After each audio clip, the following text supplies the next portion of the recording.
गुरु ब्रह्मा गुरुर्विष्णु गुरुर्देवो महेश्वर गुरुर्साक्षात् परं ब्रह्म तस्मै श्री गुरवे नमः। सभी दर्शकों को गुरु दिवस की पुण्य अवसर पर प्रणाम। गुरु और शिष्य की जो परंपरा है वो भारतीय संस्कृति में अनूठा है और वो बहुत प्राचीन भी है। गीता में कहा गया है, जो अपने जीवन को सुंदर बनाए, निष्काम बनाए और जो अपने आप को निर्दोष कर पाता है, वो सबसे बड़ी विद्या होती है। और उसी विद्या को जो प्राप्त कराता है उसको सद्गुरु कहला जाता है। और स्वामी विवेकानंद जी ने कहा है, सद्गुरु गुरु परंपरा से आध्यात्मिक ज्ञान को प्राप्त करता है और शिष्य के लिए वो शिष्य का पाप को भी अपने ऊपर ले लेता है। भारत में रामकृष्ण परमहंस स्वामी विवेकानंद की बात हम जानते हैं।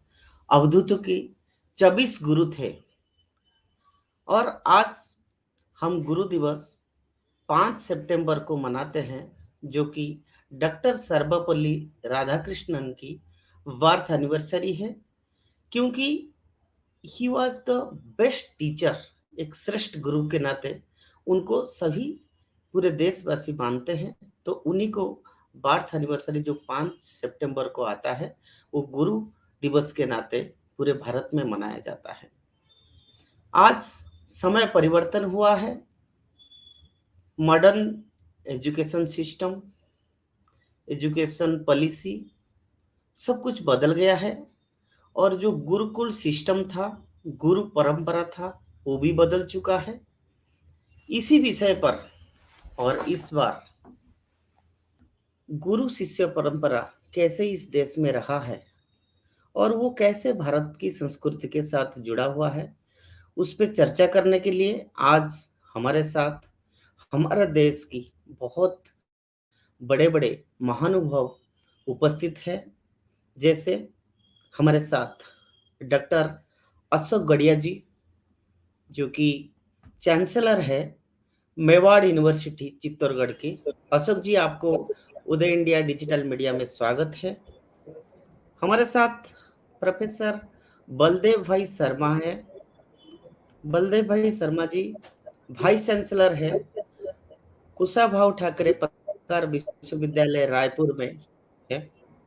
हमारे साथ राघव तिवारी जी है, जो कि vice chancellor Haryana central university से हैं। राघवेंद्र जी, उदय इंडिया मीडिया में आपको स्वागत है। पंजाब हमारा केंद्रीय विश्वविद्यालय भाई साहब, हाँ, गुजरात केंद्रीय विश्वविद्यालय में। नहीं पंजाब केंद्रीय sorry sorry sorry, Punjab Bathinda, Punjab central university Bathinda. हमारे साथ professor R S Ramashankar Dubey ji है, जो कि गांधीनगर सेंट्रल यूनिवर्सिटी के वाइस चांसलर है। रमाशंकर जी, आपको उदय इंडिया मीडिया में स्वागत है। धन्यवाद। हमारे साथ प्रोफेसर नीलिमा गुप्ता है, जो कि सागर सेंट्रल यूनिवर्सिटी में वाइस चांसलर है। नीलिमा जी, उदय इंडिया मीडिया प्लेटफॉर्म में आपको स्वागत है। नमस्कार। नमस्कार। हमारे साथ प्रोफेसर आलोक चक्रवाल जी हैं। आलोक चक्रवाल जी, गुरु नमस्ते सर। घासीदास सेंट्रल। सभी नमस्ते गुरु। सभी को मेरा नमस्कार। हमारे गुरुजनों को, बड़े भाइयों को, बहनों को, सभी को जी सादर प्रणाम। जी। तो आलोक जी गुरु घासीदास सेंट्रल यूनिवर्सिटी बिलासपुर में वाइस चांसलर है। पहले आप राजकोट विश्वविद्यालय में प्रोफेसर थे और उदय इंडिया का पिछले 10 साल से आप हमारा स्तंभकार है। वैसे तो बलदेव भाई भी हमारे लिए बहुत लेख लिखे हैं और अशोक गढ़िया जी भी लिखे हैं। मैं सबसे पहले बलदेव भाई शर्मा जी के पास आना चाहता हूँ। बलदेव भाई, भारतीय परंपरा और गुरु शिष्य परंपरा और भारतीय संस्कृति, इसका एक अनूठा संगम है। तो आप उसको कैसे देखते हैं? इस गुरु परंपरा के बारे में आप हमारे दर्शकों को बताइए। नमस्कार मित्रों और सभी सम्मानित अतिथियों का हार्दिक अभिनंदन। आज ये बड़ा महत्वपूर्ण विषय दीपक जी ने यहाँ रखा है और आनंद की बात यह है कि सभी प्रतिष्ठित विद्वान शिक्षाविद इसमें उपस्थित हैं। आवाज आ रही है मेरी? जी जी, परफेक्टली आ रहा है। मित्रों, भारत ऋषि परंपरा का देश है जी और ऋषि ज्ञान का प्रदाता है। जी यूनेस्को हमारे ऋग्वेद को मनुष्य पुस्तकों में से मानता है। जी वो हमारे ऋषियों ने दी। एक बड़ा सुंदर सूक्त हमारे ऋषि ने दिया है, मनोर्भवः। जी आज जो कैरियर का जमाना है, जी व्यक्ति इंजीनियर बनना चाहता है, डॉक्टर बनना चाहता है, प्रोफेसर बनना चाहता है, जज बनना चाहता है, वकील बनना चाहता है, बहुत कुछ बनना चाहता है और कैरियर शिक्षा का मुख्य ध्येय बना दिया गया है। जी लेकिन हमारे ऋषि ने कहा कि कैरियर बनाना है तो मनोर्भवः, मनुष्य बनो। और अच्छा, मनुष्य बनता है बनो। ज्ञान।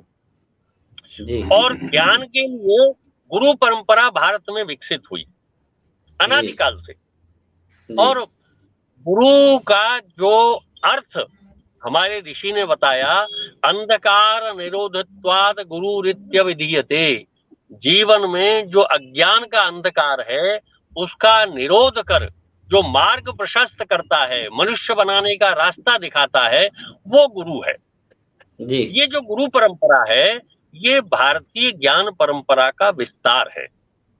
जी गुरु के द्वारा ही हम गोविंद को जानते हैं। कबीर ने गुरु गोविंद दो खड़े, बड़ा प्रसिद्ध दोहा है ये। जी जी ईश्वर की अवधारणा का साक्षात्कार गुरु के कारण ही हमको होता है। और कबीर ने बड़ा सुंदर एक पद गाया है, उसकी जी अंतिम पंक्ति है, गुरु के चरण चाप रे बंदे, जन्म मरण दूर कर ले। जी गुरु के चरणों में बैठकर हम जो ज्ञान प्राप्त करते हैं वो मोक्ष के द्वार तक हमको ले जाता है, जन्म मरण से मुक्त कर देता है। ये जी गुरु की महिमा हमारे यहाँ गाई गई है। अभी दीपक जी ने भी कई महत्वपूर्ण बातें बताई। लेकिन हम इस दौर में जब ज्ञान केवल नॉलेज हो गया है, इंफॉर्मेशन हो गया है, जी ज्ञान विजडम है, इस बात को हमें समझना पड़ेगा कि ज्ञान नॉलेज नहीं है, ज्ञान किताब में जो लिखा होता है वो नहीं है। जी, नॉलेज और इंफॉर्मेशन ये ज्ञान का एक छोटा सा हिस्सा है। गुरु ज्ञान देता है और नॉलेज और इंफॉर्मेशन जो देता है, हमें क्लासरूम में पढ़ाता है, वो टीचर है। जी गुरु टीचर की अवधारणा से जीवन की एक विस्तृत दृष्टि देने वाला प्राणी है। ईश्वर का साक्षात कराने वाला, मनुष्यता का साक्षात्कार कराने वाला प्राणी ये गुरु है। और इसलिए गुरु की महत्ता हमारे यहाँ प्राचीन काल से बहुत रही है। आज हम देखते हैं कि नई शिक्षा पद्धति और जो आधुनिक जमाने की शिक्षा है, इसमें तो गूगल सबसे बड़ा टीचर बन गया है। गूगल के भरोसे हम बहुत सारी नॉलेज प्राप्त करते हैं, बहुत सारी इंफॉर्मेशन प्राप्त करते हैं, पर उसकी विश्वसनीयता नहीं है। जी, गुरु तो जीवन की आश्वस्ति है। गुरु अगर हमारे साथ है, गुरु के साथ संवाद करके हम ज्ञान प्राप्त कर रहे हैं, तो जीवन में हम कभी परास्त नहीं हो सकते, विफल नहीं हो सकते। श्री कृष्ण को सर्वश्रेष्ठ गुरु माना गया है। उन्होंने गीता का ज्ञान पूरी मनुष्य जाति को, पूरे संसार को दिया। जी, और इसलिए गुरु की अवधारणा की जब हम बात करते हैं तो आधुनिक शिक्षा प्रणाली में गुरु के महत्व को हम टीचर के मुकाबले नहीं रख सकते। गुरु नानक देव ने बड़ा सुंदर सूक्त शब्द श्री गुरु नानक साहब में कहा है, विद्या विचारी ता परोपकारी। हमारे मान्यवर तिवारी जी तो गुरुओं की भूमि से हैं, मैं उनको प्रणाम करता हूँ। गुरु नानक देव ने विद्या का कितना श्रेष्ठ जी तत्व हमारे सामने। विद्या विचारिता परोपकारी, विद्या जी विवेकशील बनाती है और लोकोपकार का मार्ग दिखाती है। जी मित्रों, जी जी ये ज्ञान केवल गुरु दे सकता है, टीचर नहीं दे सकता। जी विद्या को केवल रोजगार परक बनाना, जीविकोपार्जन का साधन बनाना, कैरियर का साधन बनाना, ये टीचर बताता है। लेकिन जी जीवन को कैसे जी श्रेष्ठतम रूप में जिया जा सकता है, ये केवल गुरु बताता है। जी और सबसे बड़ा उदाहरण मैं आपको दूं, गुरु के चयन में हमारा जो समाज है किस प्रकार जी जागृत रहता है। राष्ट्रीय स्वयंसेवक संघ ने ये आदर्श जी हमारे सामने रखा, गुरु कैसा जी होना चाहिए। जी डॉक्टर हेडगेवार ने संघ की स्थापना की।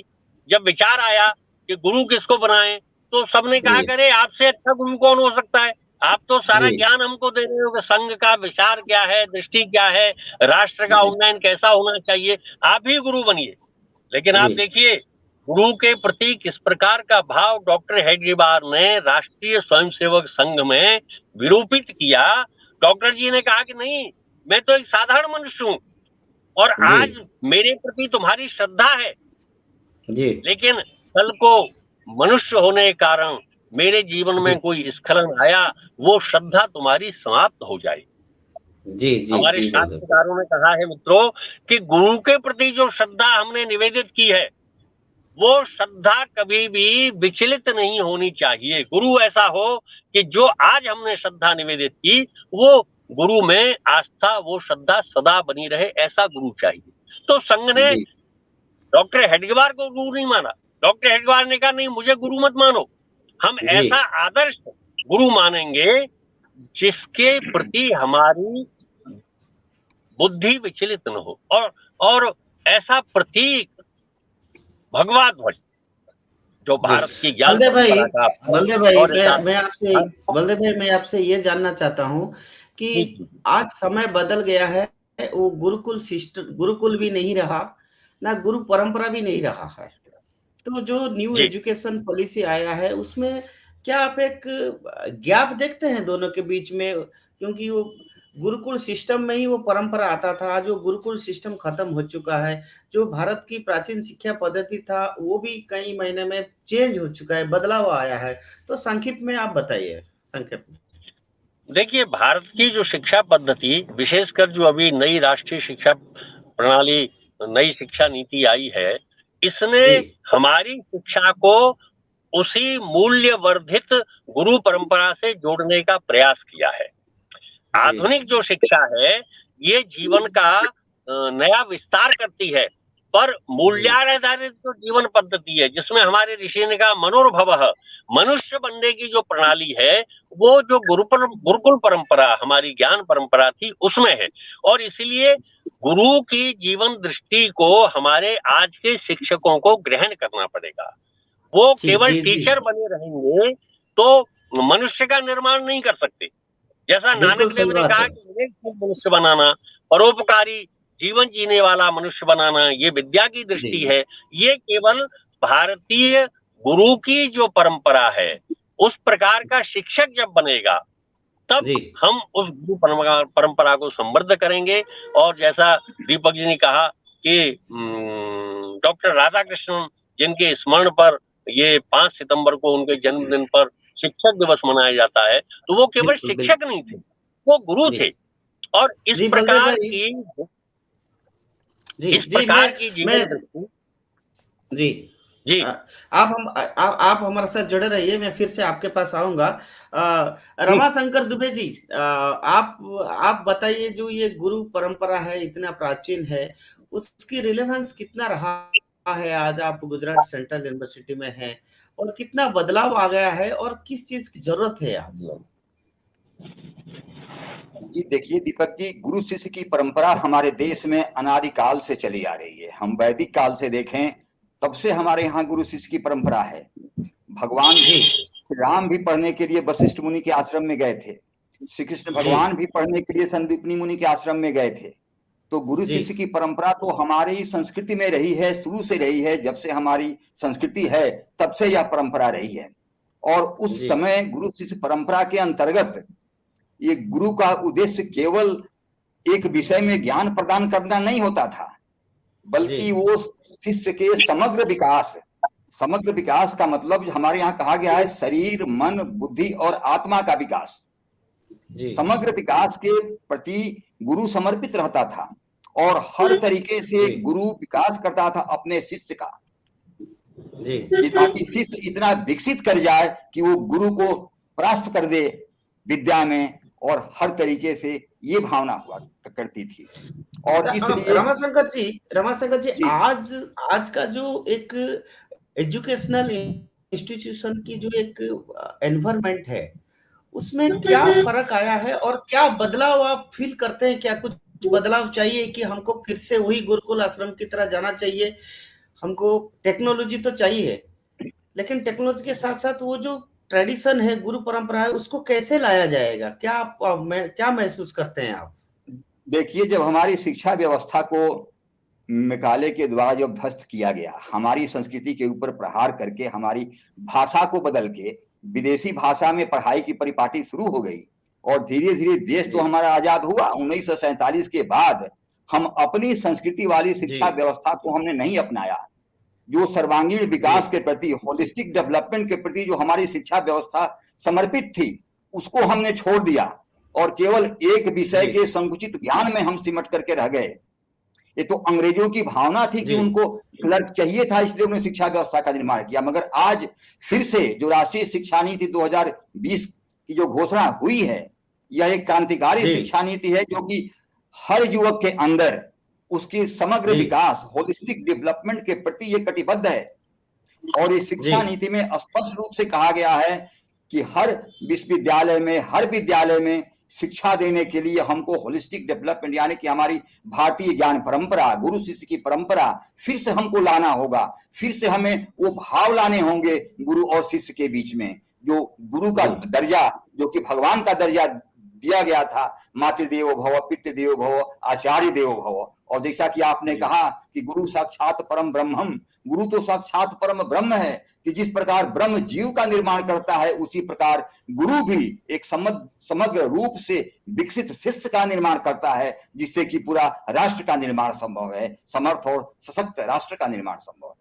तो आज पुनः हमको आना पड़ेगा, और ये राष्ट्रीय शिक्षा नीति 2020 उसी शिक्षा व्यवस्था को लाने के लिए कटिबद्ध है कि वो गुरु शिष्य परंपरा फिर से लाई जाए, फिर से हम भारतीय जो ज्ञान परंपरा है उसको सम्मिलित किया जाए हमारे पाठ्यक्रम में। जी, प्रोफेसर राघवेंद्र जी, हम आपसे ये जानना चाहते हैं, रमाशंकर जी ने कहा कि हमारा जो एजुकेशन सिस्टम था उसको अडॉप्ट नहीं किया गया, जो इंडियन सिस्टम ऑफ एजुकेशन, जो होलिस्टिक अप्रोच था, वो उसके लिए जिम्मेदार कौन है? क्यों नहीं उसको अडॉप्ट किया गया भारत में? और अभी जो न्यू एजुकेशन पॉलिसी आया है, वो इंडियन सिस्टम ऑफ एजुकेशन को डेवलपमेंट करने के लिए कितना वो कर पाएगा उसको, और कितना सचमुच में हम लोग कितना अडॉप्ट कर पाएंगे? क्योंकि हर व्यक्ति, आपको पता है, इतनी साल लग गया है सिस्टम को चेंज करने के लिए, शिक्षा पद्धति को चेंज करने के लिए। जो आज बदलाव आया है शिक्षा नीति में, क्या लगता है आपको कि वो can we move back to that era कि इंडियन सिस्टम ऑफ एजुकेशन को हम अडॉप्ट कर पाएंगे? प्रोफेसर राघवेंद्र जी। जी, बहुत बहुत धन्यवाद। सभी लोगों को नमस्कार। आपने बहुत अच्छा प्रश्न किया। हम पिछले 200 वर्षों से हमारी जो प्राचीन शिक्षा पद्धति थी उससे हम भटक गए, और उसके परिणाम स्वरूप आज हम समाज में जिस तरह की विकृतियां और हमारी जो भारतीय संस्कृति है उसमें जिस तरह का हनन और क्षरण देखते हैं, ये इसी का परिणाम है। जी, पहली बार जुलाई 2020 में एक ऐसी राष्ट्रीय शिक्षा नीति आई जिसका केंद्र भारतवर्ष में है, और इसके साथ साथ ये जो छात्र केंद्रित शिक्षा व्यवस्था लाने की ये बात करती है शिक्षा नीति। जी। और इसमें, इसके मूल में हमारी प्राचीन शिक्षा पद्धति थी, उसके सभी गुण इसमें निहित हैं। इसको समयानुकूल और देशानुकूल बनाया गया। देशानुकूल तो पहले से ही थी, इसको समयानुकूल बना, जो आपने बहुत अच्छी बात की कि हमें टेक्नोलॉजी का उपयोग करना ही पड़ेगा ये समयानुकूल बनाने के लिए। हमारे गुरुकुलों में जिस तरह की शिक्षा व्यवस्था थी, मल्टी डिसिप्लिनरी होलिस्टिक एजुकेशन की, जिसमें मनुष्य के संपूर्ण व्यक्तित्व विकास पर जोर दिया जाता था, बल दिया जाता था। वही बात हमारी राष्ट्रीय शिक्षा नीति करती है।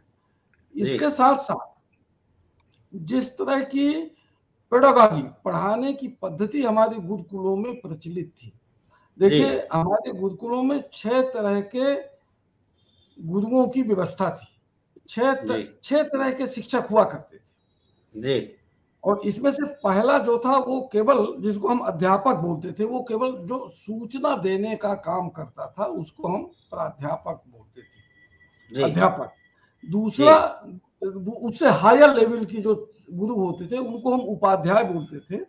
ये जो सूचना देने के साथ साथ उस सूचना का मतलब क्या है, उसका अर्थ क्या है, उसका आशय क्या है, ये भी जो समझाते थे विद्यार्थियों को, उनको हम उपाध्याय बोलते थे। तीसरे तरह के शिक्षक हमारे हुआ करते थे आचार्य, जो कि कौशल विकास का कार्य करते थे। तो 64 कलाएं हमारे गुरुकुलों में प्रचलित थी, जो सभी विद्यार्थियों को सिखाई जाती थी। वो जो कार्य करते थे उनको हम यहाँ पर गुरुकुल व्यवस्था में आचार्य बोला जाता था। फिर होते थे पंडित, जो कि जो सूचना दिए हैं उसका आशय समाये हैं, आशय समझाए हैं, उसमें और गहन चिंतन और मनन करके उससे ऐसा अर्थ निकालना जो हमारे समाज और देश के लिए उपयोगी हो। ये एक चौथे तरह के शिक्षक हमारे गुरुकुलों में हुआ करते थे। पांचवें तरह के शिक्षक को दृष्टा बोलते थे, जो कि जो इम्पोर्टेंट नॉलेज है, जो ज्ञान प्राप्ति किया है, उसको और ऊपर स्तर तक कैसे ले जाया जाए, और इसके साथ साथ आगे आने वाली जो समस्याएं हैं उनको भी अपने अध्ययन में, उस पाठ्यक्रम में उसका भाग बना करके, और आगे आने वाली समस्याओं के बारे में भी उनका निदान क्या हो सकता है, उनका समाधान क्या हो सकता है, इस पर जो हमारे जो विद्यार्थी थे उनकी चेतना को जागृत करने के लिए दृष्टा हुआ करते थे। और अंत में गुरु होते थे, जो ये बताते थे कि हम अंधकार से प्रकाश की ओर कैसे चले। ये एक बहुत बड़ा सहयोग है। 6 तरह के शिक्षक जो हमारे गुरुकुल व्यवस्था में हुआ करते थे।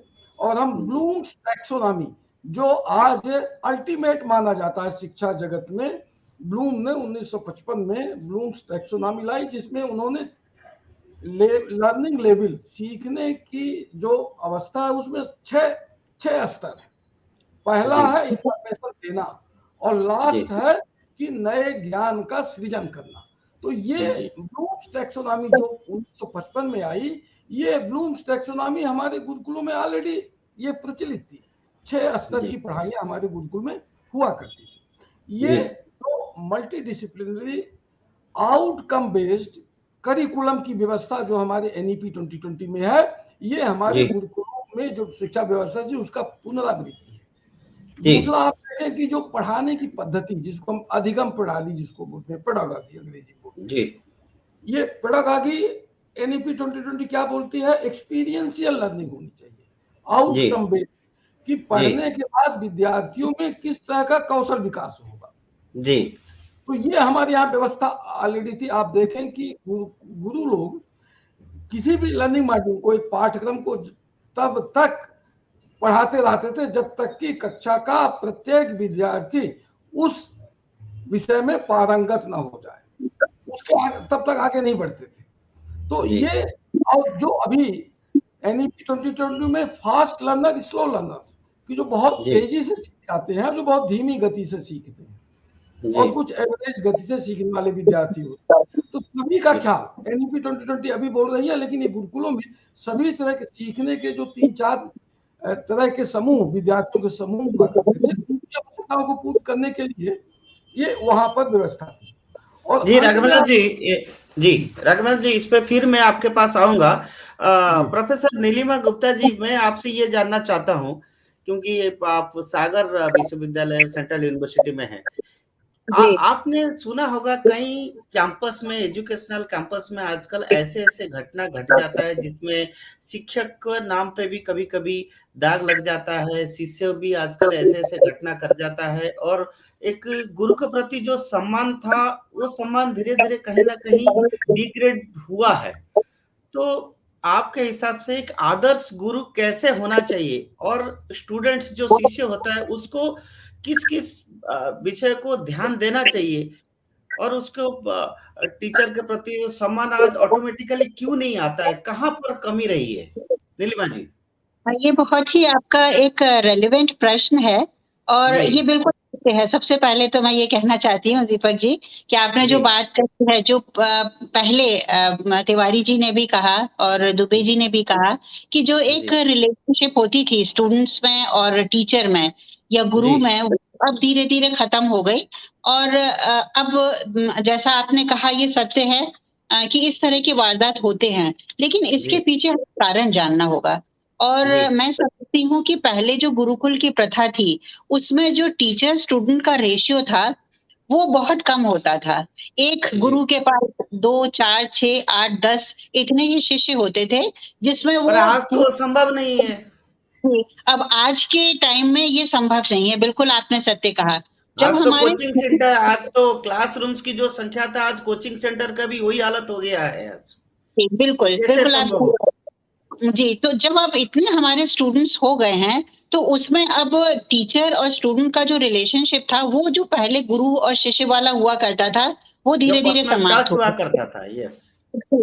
वो अब समाप्त हो गया है। मैं ये नहीं कहती कि आज वैसे शिक्षक नहीं है, अभी भी वैसे शिक्षक हैं। लेकिन शिक्षकों जी। की भी आज की परिस्थितियों में अब हमें ये देखना होगा जो अभी चर्चा निकल कर आ रही है, मुझे लग रहा जी। है कि जो पद्धति थी जिसकी हम चर्चा कर रहे हैं, गुरु-शिष्य वाली, आज के जी। परिप्रेक्ष्य में हम उसको कैसे हम फिर से ला सकते हैं? ये सबसे एक जी। आज एक रेलेवेंट प्रश्न होगा और बहुत इसके बड़ा लिए चैलेंज जहाँ है ये।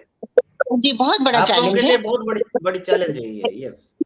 बहुत बड़ा चैलेंज है और जो सीमित हमारे शिक्षक हैं और विश्वविद्यालयों में कई विश्वविद्यालयों में तो शिक्षकों की भी कमी है, जितनी सैंक्शन पोस्ट हैं, उससे भी कम है। तो जब हमारे जी। पास बहुत ही लिमिटेड शिक्षक हैं और छात्रों की संख्या इतनी ज़्यादा है, तो हम ये सोचें कि जैसा गुरुकुल की प्रथा थी, आज भी हम उसको मेंटेन कर पाएँगे, मुझे लगता है ये एक बहुत ही बड़ा चैलेंज है और बहुत मुश्किल जी। है। दूसरा जो जी। हमें आज एक बहुत बड़ा चैलेंज है, वो है टेक्नोलॉजी का। जी। जैसे पहले तो जब गुरुकुल हुआ करते थे, गुरुकुल मतलब गुरु और कुल मतलब एक एक्सटेंडेड फैमिली और आश्रम मतलब 3 उसके कंपोनेंट्स हुआ करते थे, गुरु, शिष्य और आश्रम। और आज के जी। परिप्रेक्ष्य में इसका कांसेप्ट थोड़ा-सा बदल गया है। अब गुरु बिल्कुल, हैं, बिल्कुल। लिमिटेड हैं, शिष्य हैं, वो बहुत ज़्यादा हैं और उनमें जो एक रिलेशनशिप है, वो अब एक बदल गई है।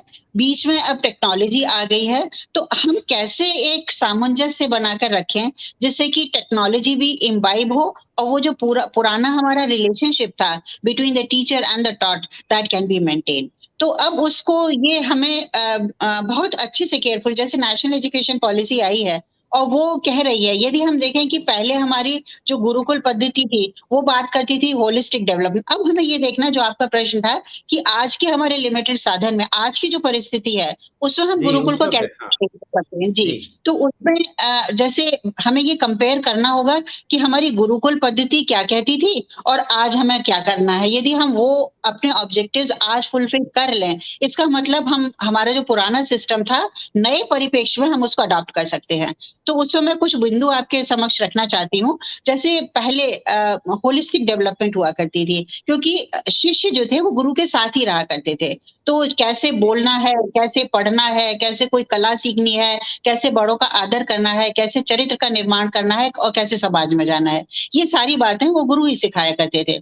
लेकिन आज नेशनल एजुकेशन पॉलिसी 2020 जो आई है, वो भी यही कहती है। वो भी यही कहती है कि हम कैसे होलिस्टिक डेवलपमेंट करें, कैसे मल्टी डिसिप्लिनरी एजुकेशन की तरफ हम जाएँ। दूसरा बिंदु जी। था पर्सनैलिटी डेवलपमेंट। ये गुरु जी। सिखाते थे कि हमारी पर्सनैलिटी कैसे डेवलप करें और आज जी। Skill development, personality development that is they are all a part of NEP 2020। जी। स्पिरिचुअल अवेकनिंग, तीसरा बिंदु है स्पिरिचुअल अवेकनिंग। स्पिरिचुअल जी। अवेकनिंग जो पहले गुरु सिखाते थे, आज हम फिर योगा है, मेडिटेशन है, चैंटिंग है, ये हमने विश्वविद्यालयों में भी शुरू कर दिया है। तो वी आर बैक जी। To it once again. जी। चौथा जो है कि हम नेचर एंड सोसाइटी कि हम पर्यावरण के प्रति हमारी जागरूकता रहे। जो पहले गुरुकुल में होता था कि प्रकृति के प्रति जितने भी छात्र थे वो बहुत जागरूक रहते थे और आज भी भारत सरकार ने भी बहुत सी पॉलिसीज दी हैं जो एनवायरनमेंट के प्रति जागरूकता उत्पन्न करती हैं। और अब जो एक इमर्जिंग पॉइंट है, और अभी एक इंटेलेक्चुअल मीट भी हुई थी जो माननीय शिक्षा मंत्री ने ली थी, तो उसमें भी जो कुछ चर्चा निकल के आई थी वो भी मैं आपके साथ शेयर कर रही हूँ कि हेरिटेज को हम कैसे प्रिजर्व करें। जैसे पहले जब गुरु शिष्य की परंपरा थी तो हम लोग हेरिटेज को हम प्रिजर्व करते थे। आज नेशनल एजुकेशन पॉलिसी फिर कहती है, और इस समय जो भारत सरकार सोच रही है, how we can maintain these heritage clubs, हम कैसे क्लस्टर्स बनाए, इन हेरिटेज को हम मेंटेन करें। और लास्ट बिंदु है जो गुरुकुल में हुआ करता था मेरी समझ से, सेल्फ कंट्रोल एंड डिसिप्लिन, कि हम कैसे अपने ऊपर कंट्रोल कर सकें और कैसे डिसिप्लिन कर सकें। क्योंकि आज के परिप्रेक्ष्य में हम देख रहे हैं कि छात्रों के साथ बहुत सी प्रॉब्लम्स आ गई हैं, बहुत अनरेस्ट हो गया है, and we also need psychological counselling for them. So it is a time कि सेल्फ कंट्रोल और डिसिप्लिन भी उन्हें सिखाना है। तो मैं ये समझती हूँ कि जो हमारे उद्देश्य गुरुकुल परंपरा में थे, और वो ही नेशनल एजुकेशन पॉलिसी पुनः उनको स्थापित करना चाह रही है। और जैसा तिवारी जी ने बिल्कुल सत्य कहा कि लॉर्ड मैकोले आए और उन्होंने पूरा का पूरा सिस्टम, हमारा जो हमारे कल्चरल हेरिटेज थी उसको पूरा बदल डाला, एंड वी बिकेम नीलिमा जी, हम आपके पास फिर आएंगे। प्रोफेसर नीलिमा जी, मैं प्रोफेसर आलोक चक्रवाल जी आपसे ये जानना चाहता हूँ, सरकार ने नया शिक्षा नीति तो ले आया, लेकिन जो गुरुकुल सिस्टम को अडॉप्ट करना, आज आप एक वाइस चांसलर है, तो ये बहुत बड़ी चैलेंज है, क्योंकि आज वो वशिष्ठ ऋषि की आश्रम नहीं रहा है कि वहां पर कोई बड़े धनी घर का बच्चा हो या गरीब का बच्चा हो कि जो गुरु बोलेंगे वो मानेंगे। आज वो सिस्टम नहीं रहा है। तो ये जो मॉडर्न लाइफस्टाइल और ये जो गैप, और इस बीच में नया शिक्षा नीति, सरकार ने तो ले आया पॉलिसी, लेकिन अडॉप्ट आप लोगों को करना है। आलोक जी, आप इसको कितनी बड़ी चैलेंज के रूप में देखते हैं, और ये प्रैक्टिकली कैसे संभव हो पाएगा? आलोक जी, आप ये बताइए हमारे दर्शकों को।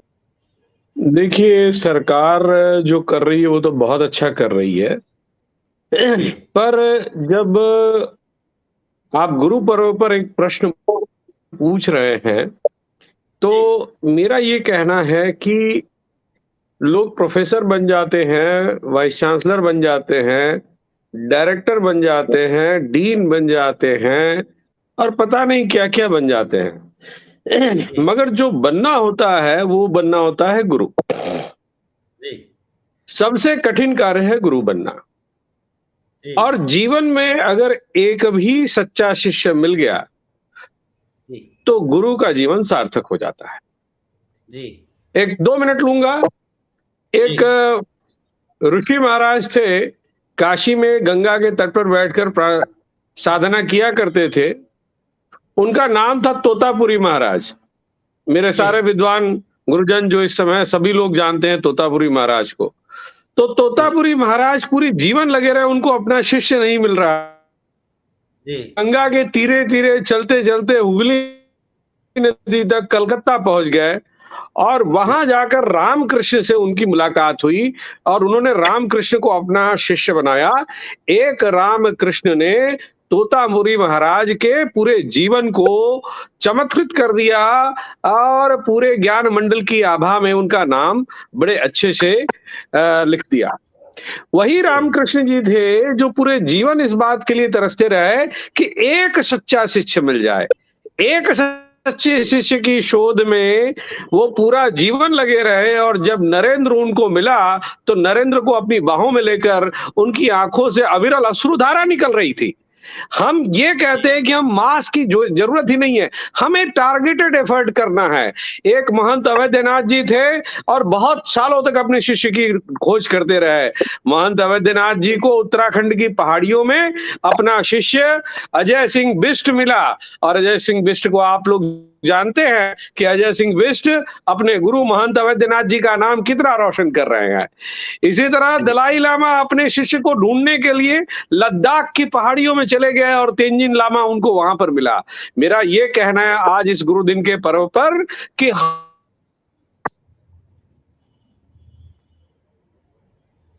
जी आलोक जी, आपका आवाज नहीं आ पा रहा है।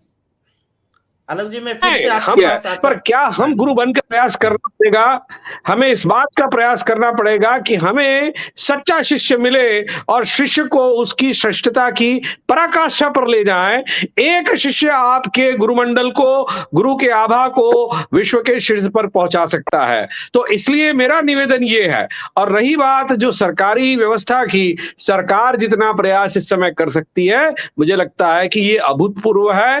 भारतवर्ष की स्वतंत्रता के 75वें साल में मैं ये बात पूरे दावे के साथ कह सकता हूं कि किसी भी विकसित या विकासशील देश में गुरु शिष्य की परंपरा को स्थापित करने के लिए जो प्रयास भारतवर्ष में हो रहा है, शायद किसी भी देश में नहीं हो रहा है। इसका एक छोटा सा उदाहरण आपको मैं बता दूं।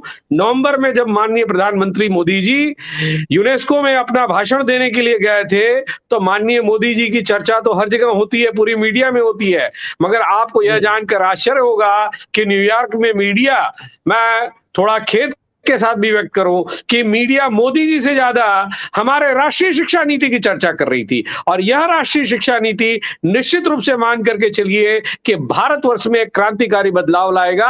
हम 1947 में गुलामी से आजाद तो हुए थे, मगर सही रूप में हम आजाद हुए हैं ये 2020 में आई हुई राष्ट्रीय शिक्षा नीति से है। तो मेरा मानना है कि यह शिक्षा नीति निश्चित रूप से गुरु शिष्य परंपरा को पूरी तरह से लागू करेगी। जी आलोक जी। अब चलते हैं डॉक्टर अशोक गडिया जी। आप चांसलर है मेवाड़ यूनिवर्सिटी चित्तौड़गढ़ में और गाजियाबाद में भी। अशोक जी, ये जो भारतीय संस्कृति में उसमें गुरु परंपरा का रिलेवेंस सबने बोला है, आप भी बताइए। और एक आदर्श शिक्षक की किस तरह से कमी है, और एक अभी आलोक जी ने बताया कि एक शिष्य को ढूंढने के लिए उनको पूरा गंगा को अतिक्रमण करके जाना पड़ा, रामकृष्ण जी के पास पहुंचे। तो आप एक यूनिवर्सिटी चलाते हैं और इतने सालों से चलाते हैं, तो आप बताइए आपकी क्या अनुभव है? धन्यवाद दीपक जी, और सभी गुरुओं को मैं प्रणाम करता हूँ। आप सब में से मैं कम उम्र का यहाँ आपके पास बैठा हुआ हूँ, तो मेरा प्रणाम स्वीकार करें। मेरी आवाज आ रही है आपको? हाँ, आवाज थोड़ा क्लियर नहीं है, थोड़ा ठीक पास रखिए जी।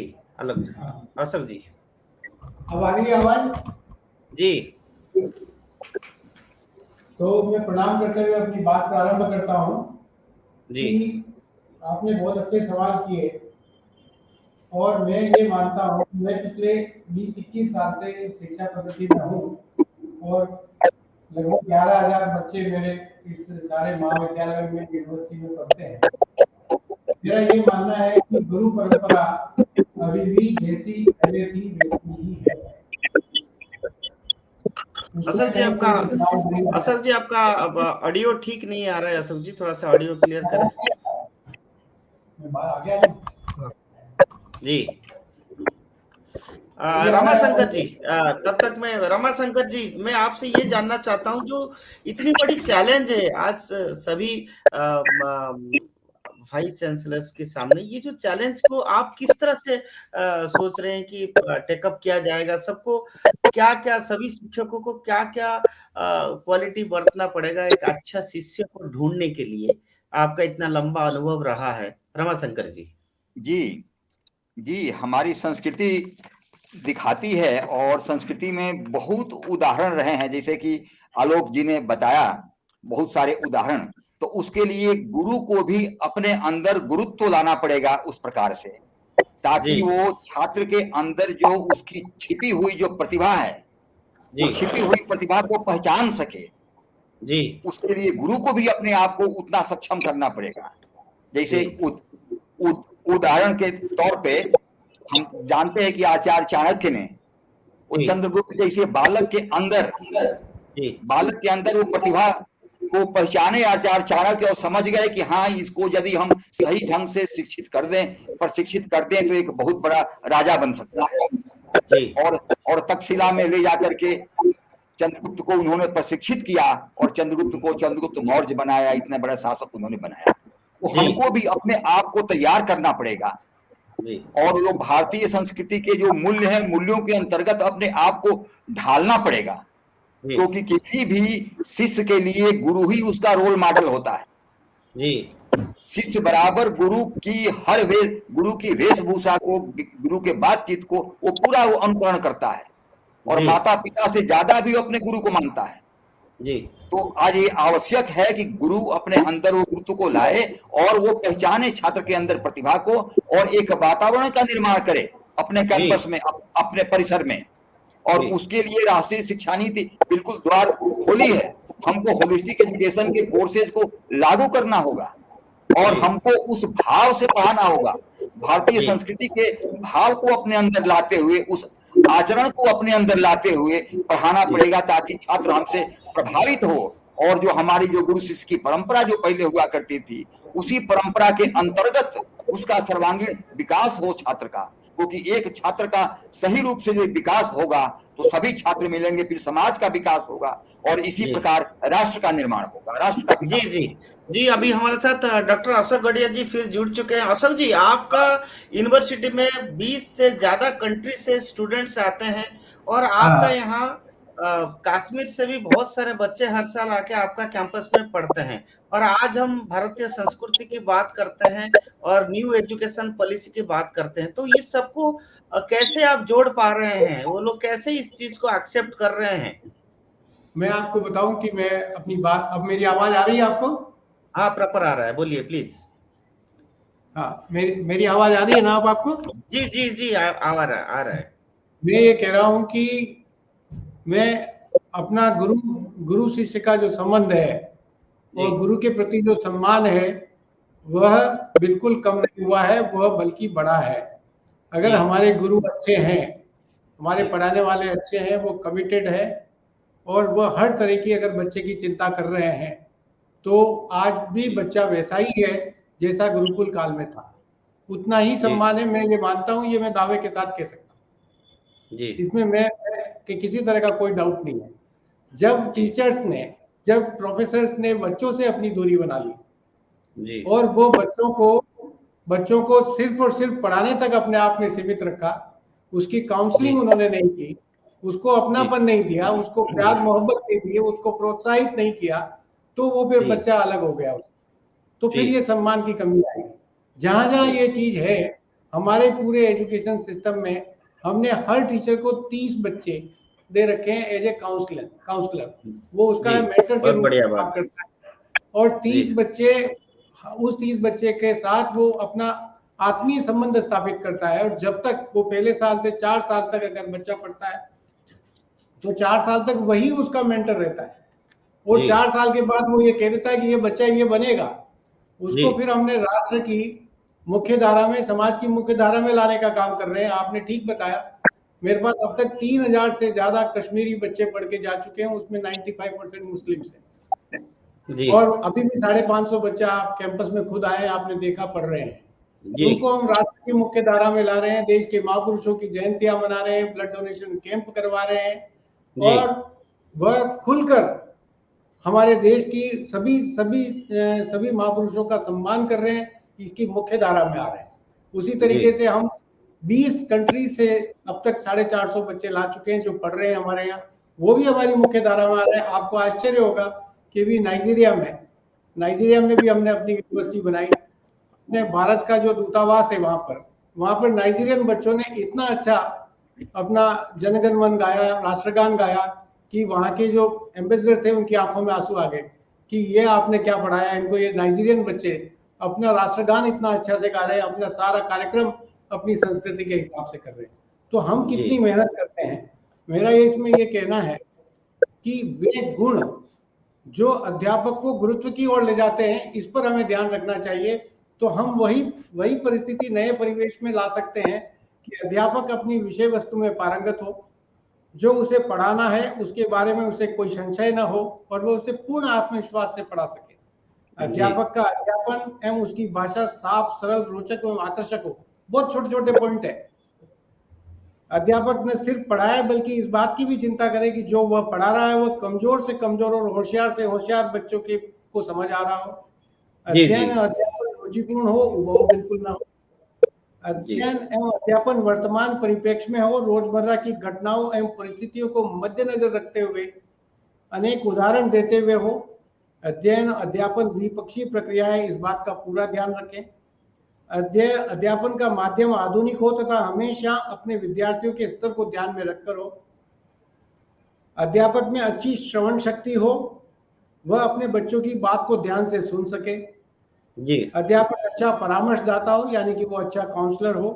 अध्यापक जी। अपने नियमों के प्रति सुदृढ़ हो और पक्षपाती बिल्कुल न हो। जी अध्यापक जी। विषय वस्तु को क्रमवार रूप से प्रस्तुत करने में सक्षम हो। अध्यापक समर्पण भाव से पढ़ाए एवं दिल से पढ़ाए, दिमाग से कतई न पढ़ाए। दिमाग से का मतलब है कि वो पढ़ाते वक्त अपने मॉनेटरी कंसिडरेशन को ध्यान में न रखे, वो दिल से पढ़ाए। जी। अध्यापक अपने बच्चों के प्रति स्वाभिमानी हो। अध्यापक एक आदर्श व्यक्तित्व हो, वो रोल मॉडल हो, उसका अपनी कक्षा पर पूर्ण नियंत्रण हो एवं वो सबसे अपना संपर्क आसानी से बनाने में सक्षम हो। अध्यापक ऊपर से सख्त एवं अंदर से नर्म हो, उसका उद्देश्य केवल एक अच्छा व्यक्तित्व तैयार करना हो। अध्यापक हमेशा सकारात्मक विचारधारा का हो। अध्यापक सदैव जिज्ञासु एवं कुछ नया सीखने को तत्पर हो। इसके साथ साथ टीचिंग के साथ असर जी इसी विषय पर फिर से मैं 2 मिनट और लूंगा, फिर उसके बाद आप आगे करें। जी, थोड़ा संक्षेप में अपनी बात रखें। जी हाँ, बहुत संक्षेप में अपनी बात रख रहा हूँ।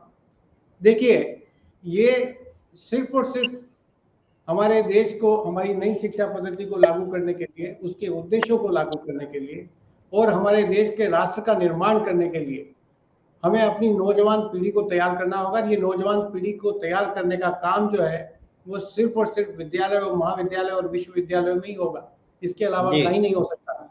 इसलिए ये आज का युग धर्म है कि हम इस देश के नौजवानों को अपने देश, अपने समाज, अपने राष्ट्र और विश्व के कल्याण के लिए तैयार करें। इसके लिए हमें कुछ कार्यक्रम करने पड़ेंगे जो इस नई शिक्षा पद्धति में दिए गए हैं। शिक्षा पद्धति में तो है, हम कैसे लागू करेंगे उसको, इसका मैंने एक छोटा सा ब्लूप्रिंट बनाया है, वो आपके ध्यान में रखना चाहता हूं, अगर आप समय दे तो। पहला काम फिर से जी, पढ़ना, पढ़ाना एवं सिखाना, व्यवहारिक प्रशिक्षण देना, रोजगार दिलाना, मित्र या मार्गदर्शक बनना, विद्यार्थियों के लिए एक मित्र, मार्गदर्शक एवं अच्छे गुरु का काम करना, ये सभी कार्य अध्यापक की सेवा कार्य का अनिवार्य हिस्सा हो। सभी भाई साहब बैठे हुए मैं कह रहा हूँ, ये सभी कार्य, ये तीनों काम, पढ़ना, पढ़ाना, व्यवहारिक प्रशिक्षण, रोजगार दिलाना, मित्र या मार्गदर्शन का काम करना, ये विद्यार्थी के लिए एक मित्र, मार्गदर्शक एवं अच्छे गुरु का काम करना, ये सभी कार्य अध्यापक की सेवा कार्य का अनिवार्य हिस्सा हो। उसे इस काम को करना ही करना है और दिन प्रतिदिन करना है। A teacher has to become a mentor or a counselor and counseling must be integral part of his or her duty. इसके साथ ही शैक्षणिक दिनचर्या ऐसी होनी चाहिए कि पढ़ने, पढ़ाने एवं काउंसलिंग के अतिरिक्त ऐसी गतिविधियां, सांस्कृतिक कार्यक्रम लगातार करते जाना जिससे विद्यार्थी एवं अध्यापकों का सर्वांगीण शारीरिक, मानसिक, सामाजिक, सांस्कृतिक एवं बौद्धिक विकास हो, जिससे उनमें राष्ट्रभक्ति, समाज के प्रति संवेदनशीलता, राष्ट्र निर्माण एवं सामाजिक बुराइयों को खत्म करने का भाव हर समय जागृत हो। इस कार्य को करने के लिए हम निम्नलिखित काम कर सकते हैं। मैं ये बहुत सारे काम हैं जो हम अपने यहाँ कर रहे हैं और उसको करने से हम ये पाते हैं कि विभिन्न प्रांतों से हमारे पास नॉर्थ ईस्ट का बच्चा भी आता है, छत्तीसगढ़ का बच्चा भी है, बिहार का भी है, झारखंड का भी है, जम्मू कश्मीर का भी है, लगभग 29 स्टेट्स के बच्चे हैं। उन सब बच्चों को हम ये विभिन्न कार्यक्रम करके, विभिन्न तरह की गतिविधियां करके, विभिन्न तरह के स्पोर्ट्स और गेम्स करके हम उनको राष्ट्र समाज की मुख्य धारा में लाने का कार्य कर रहे हैं। मेरी आप सब लोगों से प्रार्थना है कि हमारा अगर टीचर फोकस्ड होगा, टीचर समर्पित होगा। जी असर जी, मैं फिर से आपके पास आऊंगा। मैं एक बार फिर प्रोफेसर आलोक चक्रवाल जी आपसे ये जानना चाहता हूँ। आलोक जी। जी बताएं। आलोक जी, हमने आदर्श शिक्षा के ऊपर बहुत चर्चा किया, लेकिन एक समय था जब जवाहरलाल नेहरू यूनिवर्सिटी कहिए या अलीगढ़ यूनिवर्सिटी कहिए या ऐसे कई कैंपस होता था जहां पर वो शिष्य जो है वो वहां पर एक इनडिसिप्लिन माहौल खड़ा हो जाता था, क्योंकि हमारा देश में राष्ट्र सर्वोपरि है ऐसा विचार रहता है। लेकिन क्या वो कैंपस की आज की एनवायरनमेंट कैसा, अब कुछ बदलाव आया है क्या? क्योंकि वो लोग हमेशा जिन लोगों ने माकोले सिस्टम ऑफ एजुकेशन को सपोर्ट करते थे उनमें से कुछ शिक्षक भी है, कुछ स्टूडेंट्स भी थे, तो वो माहौल आज कितना बदला है, बदल पाया है और बदलने के लिए क्या प्रयास हुआ है? देखिए, राष्ट्र निर्माण का कार्य बहुत दुरूह कार्य है। पहले कई शिक्षक ऐसे होते हैं जी गिने चुने हैं, ज्यादातर तो नहीं कह सकते, मगर गिने चुने ऐसे लोग हैं जो शिक्षक का छद्मावरण पहन लेते हैं जी, और उनका एजेंडा राष्ट्र को कहीं ना कहीं से विचलित करना भी होता है, जिसे हम नियो मार्क्सवाद या नियो कम्युनिज्म के नाम से जानते हैं। ये लोग सरकार और राष्ट्र की व्यवस्था में नहीं मानते हैं। तो ऐसे लोगों का एक पूरा एक लंबा काल रहा है। मैं किसी का नाम लेना नहीं चाहूंगा, उचित भी नहीं होगा, मगर आप देख रहे होंगे कि पिछले कुछ वर्षों में, जैसे आपने देखा एक समय आया था, एक अवार्ड वापसी का एक दौर चला था, एक लगातार लोग अवार्ड वापसी किए जा रहे थे, ठीक है। अब आप देखिए एक भी आदमी अवार्ड वापस करने नहीं आता है, और ये सारे लोग इसी परंपरा से आ रहे थे। इसी तरह एक समय ऐसा चला था जब लोग कह रहे थे कि भारत में हमें असुरक्षा लगती है। अब वही लोग दिन रात पानी पी पी के कहते हैं कि नहीं, भारत में सुरक्षा है, हमें विदेश नहीं जाना। तो यह परिवर्तन अब पूरे राष्ट्र में दिखाई दे रहा है, और जो लोग पहले सरकार को पानी पी पी कर कोसते थे, अब वो सुबह शाम नहा धोकर के सरकार की तारीफ कर रहे हैं। तो मेरा यह मानना है कि पूरे राष्ट्रीय उच्च शिक्षा के परिप्रेक्ष्य में अगर देखा जाए तो बहुत ही सकारात्मक परिवर्तन हुआ है। और एक बात और जरूर से मैं कहना चाहूंगा कि सही मायने में राष्ट्रीय शिक्षा नीति पहली बार सन 2020 में आया है। इसके पहले की जो शिक्षा नीतियां थी वो पाश्चात्य प्रभावित थी और दासता प्रभावित थी, जिसमें हमें कहीं ना कहीं से हमें पराधीन होने की भावना कराता था, क्योंकि वो ऐसी शिक्षा नीति थी जिसे वुड्स डिस्पैच में डिक्लेयर किया गया था। केवल लॉर्ड मैकेलो को याद करने की जरूरत नहीं है। जो वुड्स डिस्पैच 1823 में जो गया था, जो चार्ल्स वुड्स ने लिखा था, वो चार्ल्स वुड्स का दस्तावेज क्या था, और उसने हमारी भारतीय शिक्षा पद्धति को नष्ट किया। तो वही चली आ रही थी परंपरा, चाहे वो 1966 से 68 का कोठारी कमीशन हो, चाहे उसके पहले का कमीशन हो, चाहे 1986 का कमीशन हो, चाहे उसके बाद 1992 में जो परिवर्तन किए गए, ये सारे शिक्षा नीति कहीं ना कहीं उनसे प्रभावित थे। सही मायने में स्वतंत्र राष्ट्र में, स्वतंत्र भारतवर्ष में यह एक ऐसी पहली शिक्षा नीति है जो संपूर्ण रूप से भारतीय ज्ञान परंपरा के ऊपर आधारित है। तो इसलिए जो आपने जिन विश्वविद्यालयों का नाम लिया, उन विश्वविद्यालयों में इस तरह के बदलाव देखे जा रहे हैं जो राष्ट्रीयता से ओतप्रोत है और राष्ट्र निर्माण की दिशा में आगे बढ़ रहे हैं। दीपक जी। जी धन्यवाद जी आलोक जी। अब मैं राघवन जी और रमाशंकर जी और नीलिमा जी आपसे ये जानना चाहूंगा कि वो जो कैंपस में जिस तरह से डिस्टर्बेंस कुछ स्टूडेंट्स को भी किया जाता था, जो भी वेदर इट वाज वो प्रेरित था, जो आपकी आवाज नहीं आ रही, तो क्या आ रही है? We can not get you. आपको आज जो केवल राष्ट्र के खिलाफ, जी राघवन जी आप सुन पा रहे हैं मुझे? नहीं, आवाज नहीं है। जी जी जी जी सुन रहे हैं। हाँ जी, आवाज नहीं आ रही आपकी स्पष्ट। जी रमाशंकर जी आप बताइए, जो मैं ये कहना चाहता हूँ, जैसे कन्हैया लाल जैसा स्टूडेंट होते थे, आज कैंपस में स्टूडेंट्स के अंदर वो विचारधारा के लोगों को आप कैसे कंट्रोल कर रहे हैं कि ऐसे तत्व आज भी नहीं आ पाएंगे? ऐसे क्या चल रहा है? कैंपस की क्या है, बच्चों की क्या है? क्योंकि कुछ तत्व, जैसे आलोक जी ने बताया कि प्रेरित तत्व था, उन लोगों की एक सेट एजेंडा हुआ करता था कि मिसगाइड करना स्टूडेंट्स को, यूथ को कैंपस में मिसगाइड करना, भारत के खिलाफ कैंपेन करना, उनका एक एजेंडा हुआ करता था। आज उसकी क्या हालत है रमाशंकर जी? जी जी जी आलोक जी ने जैसे कहा कि 1947 में देश तो हमारा आजाद हो गया, मगर वास्तव में राष्ट्रीय शिक्षा नीति अभी आई 2020 में। वो अक्षरशः सत्य बात उन्होंने कही, क्योंकि 47 के बाद से लेके अब तक एक दूसरी पद्धति के लोग चले आए कि जो जिनके लिए राष्ट्र प्रथम नहीं था, जैसा कि आपने कहा कि राष्ट्र प्रथम।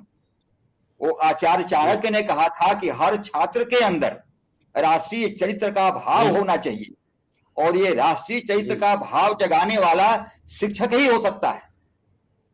तो जब शिक्षक के अंदर में राष्ट्रीय चरित्र का भाव नहीं रहेगा तो छात्र के अंदर में कैसे भाव आएगा?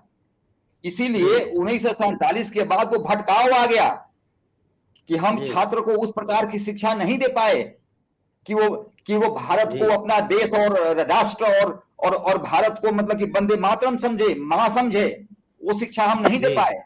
आज आवश्यकता है कि भारत केवल हमारा देश और राष्ट्र ही नहीं है, भारत मां है।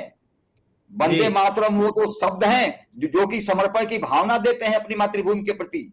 ये पढ़ाना पड़ेगा हमको छात्रों को, और इसी के लिए ये होलिस्टिक एजुकेशन है, सर्वांगीण विकास है कि राष्ट्रीय चरित्र पहले हो। महान राष्ट्रभक्त महामना पंडित मदन मोहन मालवीय जी कहते थे अपने छात्रों से, सत्येन ब्रह्मचर्येन व्यायामेन आय विद्या देशभक्त आत्मत्यागेन सम्मानार्ह सदा भव।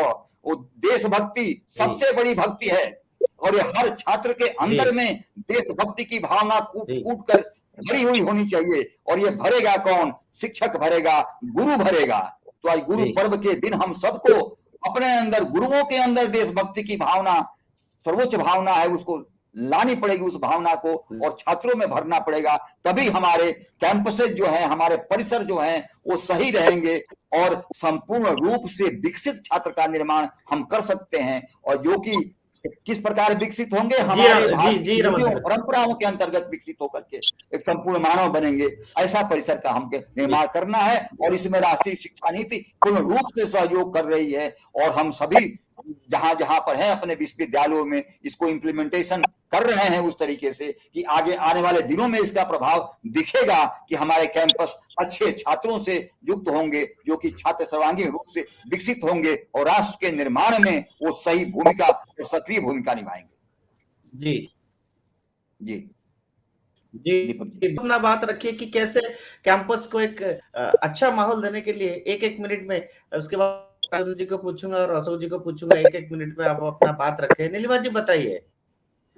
जी, मैं बहुत संक्षिप्त में एक बात कहना चाहती हूँ कि हमारी दिशा बहुत अच्छी है, लेकिन थोड़ा सा समय चाहिए।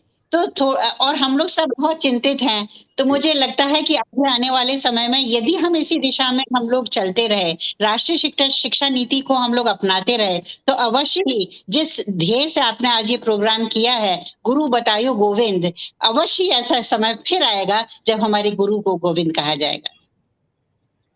जी राघवन जी आप इसको कैसे अपने बात को बताइए इन ब्रीफ। इसमें राष्ट्रीय शिक्षा नीति में जो मल्टी डिसिप्लिनरी एजुकेशन का प्रावधान है, उसमें जो हमारे कोर्सेज हैं, जैसे इन्वायरमेंटल अवेयरनेस का कोर्स है, मोरल एजुकेशन कोर्स है, यूनिवर्सल ह्यूमन वैल्यूज का कोर्स है, वैल्यू एडेड कोर्सेज हैं। इन कोर्सेज के द्वारा हमारे विद्यार्थियों में सकारात्मक परिवर्तन आ रहा है। तो ये एक सबसे बड़ी बात है। दूसरी बात यह है कि हमें बिल्कुल विचलित होने की आवश्यकता नहीं है, क्योंकि जो छात्र और शिक्षक आज राष्ट्रीय विचारधारा से प्रेरित हैं वो हैं, लेकिन जो नहीं है वो कल होंगे। सभी अपने जो प्रेरित हैं वो हैं, जो नहीं है वो भी हैं, सभी अपने होंगे। हमें संयुक्त रूप से प्रयास करना पड़ेगा, और इसमें राष्ट्रीय शिक्षा नीति की बहुत बड़ी भूमिका होने वाली है। देखिए, हमारे गुरुकुल में एक गुरु से एक शिष्य पूछा, एक प्रश्न पूछा कि गुरुजी ये बताएं कि हमें जो हम गंतव्य तक पहुंचने के लिए यात्रा ज्यादा महत्वपूर्ण है कि जो गंतव्य है वो ज्यादा महत्वपूर्ण है? जी। तो गुरु का बहुत बढ़िया जवाब, गुरु ये बोलते हैं कि देखिए, इसमें न गंतव्य न कि रास्ता चलना नापना महत्वपूर्ण है गुरु और शिष्य दोनों का साथ रहना। जब हम साथ रहेंगे और जब हम उनको अपने वेवलेंथ में ला करके और विद्यार्थियों में उनका हृदय परिवर्तन करने की कोशिश करेंगे, तब हो पाएगा, अवश्य आएगा। जी राघवन जी मैं आपसे ये जानना चाहता हूँ, आप पंजाब सेंट्रल यूनिवर्सिटी से है भाटिंडा में, जहाँ पर बहुत सारे अनसोशल एलिमेंट्स आ जाते हैं, बहुत सारे स्टूडेंट्स ड्रग्स में भी अफेक्टेड होते हैं, बहुत माहौल खराब है वहाँ पर पंजाब में। तो आप जस्ट 30 सेकंड में बताइए कि उस तरह से माहौल को बदलाव लाने के लिए आप क्या कर रहे हैं पंजाब देखिए, वहाँ बठिंडा में? सतत विद्यार्थियों के साथ सतत संवाद मैं यही पिछले 2 वर्षों से कर रहा हूँ। हमारे, जैसा आपने कहा, हमारे विश्वविद्यालय में 39 प्रांतों से विद्यार्थी हैं। सबसे ज्यादा विद्यार्थी की संख्या हमारे विश्वविद्यालय में, पंजाब केंद्रीय विश्वविद्यालय में, केरल से है। करीब 400 विद्यार्थी केरल से हैं और 300 विद्यार्थी कश्मीर से हैं। जी, अब आप समझ सकते हैं, मैं इससे ज्यादा नहीं बोलूंगा।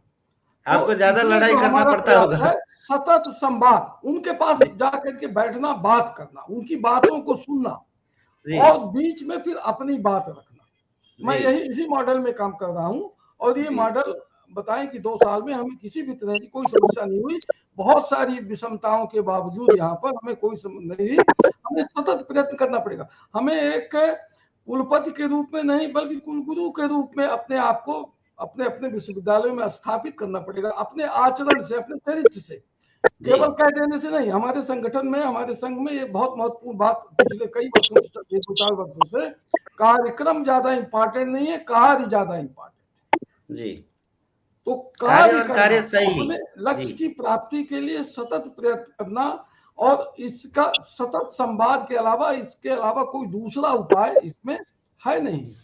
तो ये, और मल्टी डिसिप्लिनरी एजुकेशन के अंदर जो कैरेक्टर बिल्डिंग और मैन मेकिंग के जो कोर्सेज का प्रावधान है, उनको सही रूप से लागू करना, उनका अच्छे ढंग से उनको पढ़ाना और समझाना, इसके अलावा कोई दूसरा उपाय नहीं है। जी, धन्यवाद राघवन जी। अब समय हो गया है ऑलमोस्ट। अशोक जी, आप बहुत 30 सेकंड में अपना बात रखी है कि जो कैंपस में एक डिसिप्लिन और प्रो नेशन एंड एक पैट्रियोटिक माहौल लाने के लिए आपके वहां से भी अलग-अलग प्रांतों से, अलग देशों से लोग विद्यार्थी आते हैं। तो 30 सेकंड में आप अपना बात रख लीजिए प्लीज। 2 बातें मैं कहना चाहता हूँ, जो मैं हमेशा कहता हूँ कि एक तो जो हमारे टीचर्स हैं, उनकी प्रॉपर ट्रेनिंग, उनकी प्रॉपर काउंसलिंग और उनका जो मोरल है वो हमेशा ऊंचा रहना चाहिए, क्योंकि जो भी काम होना है वो टीचर्स के माध्यम से होना है। तो टीचर फोकस्ड हो अपनी पढ़ाई में भी और अपनी काउंसलिंग में भी, मेंटरशिप में भी। अगर ये दोनों काम वो ठीक से करेंगे तो बच्चा बुरा नहीं है। बच्चों के प्रति हमारी अप्रोच ठीक होनी चाहिए, पॉजिटिव अप्रोच होगी, अप्रोच बढ़िया होना चाहिए, प्रोएक्टिव अप्रोच होना चाहिए। वो कर रहे हैं। आलोक जी, दूसरी 1 सेकंड और, दूसरा, हम सभी राष्ट्रीय महापुरुषों की जयंतियां बहुत ही अच्छे तरीके से अपने कैंपस में मनाते हैं, जिससे कि बच्चों को मार्गदर्शन मिले और बच्चों के मन में ये भावना पैदा हो कि हमारी रगों में इनका खून बह रहा है, हम इनकी संतान है। उससे वो बहुत प्रभावित होते हैं। ये मेरा पिछला 20 साल का अनुभव है कि हमने इसके माध्यम से काफी बच्चों को मेन स्ट्रीम में लाए, देशभक्ति समाज के प्रति संवेदनशीलता पैदा की। बहुत जी। अब आलोक जी बस बहुत संक्षिप्त में आप अपना बात में समाप्त करिए। आलोक जी बताएं। आलोक जी, दीपक जी, क्या प्रश्न क्या है, फिर से बताएं। मैं यही पूछना चाहता दीपक जी, आप सुन पा रहे हैं? जी, सुन पा रहा हूँ। हेलो, हाँ, आपको सुनाई दे रहा है? दीपक जी, आप तक आवाज आ रही है मेरी? जी, मैं सुन पा रहा हूँ आपको। दीपक, हाँ, आपका प्रश्न क्या था, फिर से दोहराएं। मैं आलोक जी कह रहा था, जो कैंपस में डिसिप्लिन लाइफ स्टूडेंट्स को कैसे हो, एक बहुत बड़ा चैलेंज था। वो आप अपना यूनिवर्सिटी में, गुरु घासीदास यूनिवर्सिटी में कैसे कर पा रहे हैं? जैसे अशोक जी ने बताया कि एक प्रोएक्टिव अप्रोच रहना चाहिए, स्टूडेंट्स के साथ बैठना चाहिए, राघवेंद्र जी ने भी यही बात बताया। तो आपने बिलासपुर में गुरु घासीदास सेंट्रल यूनिवर्सिटी में क्या अप्रोच अपना रहे हैं कि स्टूडेंट्स को एक पैट्रियोटिक मूवमेंट के साथ जोड़ने के लिए? एक मोरल, देखिए, सबसे बड़ी बात ये है, जी मैं समझ गया। बच्चों को अगर आप रचनात्मक कार्य में संबद्ध रखेंगे तो बच्चा हमेशा राष्ट्र निर्माण से जुड़ा रहेगा। गुरु घासीदास विश्वविद्यालय में हमने कई तरह के नवतर प्रयोग किए हैं और हमारे विश्वविद्यालय में हर बच्चा किसी न किसी कार्य में, विश्वविद्यालय के विकास में और राष्ट्र के विकास में जुड़ा हुआ है। वो केवल क्लासरूम में पढ़ाई नहीं करता। हमने एक स्वावलंबी छत्तीसगढ़ अभियान प्रारंभ किया है, जिसमें बच्चे को पढ़ाई के साथ-साथ कुछ धनोपार्जन का कार्य भी करना पड़ता है। फॉर एग्जाम्पल अभी फॉरेस्ट्री रूरल टेक्नोलॉजी के बच्चों ने रक्षाबंधन के कार्यक्रम में राखी बनाया और 24 बच्चों ने अपने फीस की रकम अर्न की। अभी सीयूटी के एग्जामिनेशन में कुछ बच्चों ने काम किया, उन्होंने 3 लाख रुपए कमाए। मतलब विश्वविद्यालय का अधिकतर बच्चा खाली समय में धनोपार्जन कर रहा है या विश्वविद्यालय के निर्माण में, विकास में अपना सहयोग दे रहा है। हमारे यहाँ एनएसएस में 2100 बच्चे हैं जो लगातार या कोविड वैक्सीनेशन में काम में लगे हुए हैं, प्लास्टिक फ्री कैंपस में लगे हुए हैं, ब्लड डोनेशन में लगे हुए हैं, ग्रीन कैंपस, क्लीन कैंपस में लगे। प्रधानमंत्री जी का जो आत्मनिर्भर भारत का जो कल्पना है, आप उसको साकार कर रहे हैं। आपको बहुत बहुत धन्यवाद।